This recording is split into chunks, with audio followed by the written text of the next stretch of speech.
দক্ষতা উন্নয়ন এবং কর্মসংস্থান সৃষ্টিতে দেশব্যাপী 12,000 শিক্ষকের প্রশিক্ষণের উদ্যোগ নিয়েছে জাতীয় বিশ্ববিদ্যালয়।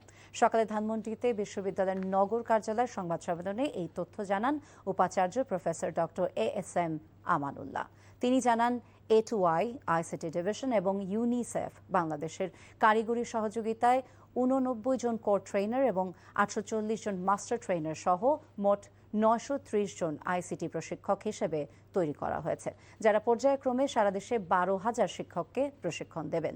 এছাড়াও জাতীয় বিশ্ববিদ্যালয় তার অধিভুক্ত শিক্ষক এবং শিক্ষার্থীদের নৈতিকতা এবং মানসিক স্বাস্থ্য সচেতনতা বিষয়ক কর্মশালা এবং প্রশিক্ষণ দেয়া হয়েছে বলে জানান উপাচার্য।